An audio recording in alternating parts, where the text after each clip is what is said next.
क्षतिग्रस्त धान को नहीं शेष में आत्महत्या कला भाग चाषी एभली एक हृदय विदारक घटना घटी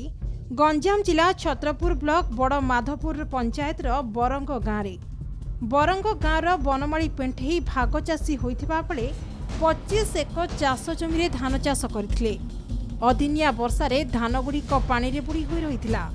25 एकर धान चाषर एभली स्थिति को देखि दुखरे भांगी पड़ते बनमाड़ी चाष जमीरू सीधा निज घर को जाई घर शौचालय आत्महत्या करते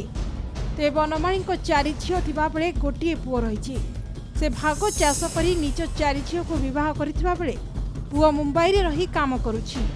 विभिन्न स्थानरू 2 लाख टंका ऋण नैथिले बनमाड़ी जेहेतु चाष जमी नष्ट हो जाइछि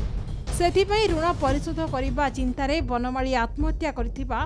अभियोग आनिछंती तांको झियो आज गेले जाइगिरी भाई बिल बुलिगिरी आइला आइगिरी नचनी झाड़ा झियोलिगिरी भाई गला ता बहु अछि घरे पानी देला नचनी घरे पानी नथिला लिगिरी बाबा पानी धरिगिरी जली कहले बाटे बात भाई थोई देला बाबा पाखरे ता बहु से तंजी कांगी आसिला निलिगिरी ता बहु देखिला से नचनी घरे तारी छक्कारा का दौड़ी दे देछि।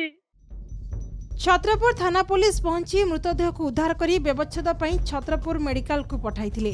भाग चाषी मृत्यु होइतिबा खबर पाइबा परे छत्रपुर तहसीलदार अतिरिक्त तहसीलदार आरआई पहुंची तदंत करथिले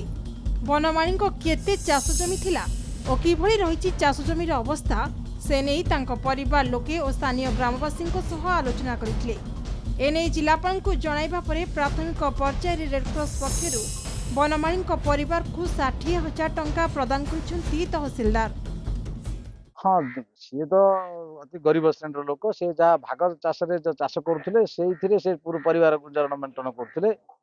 से धार करज गाँव में काठू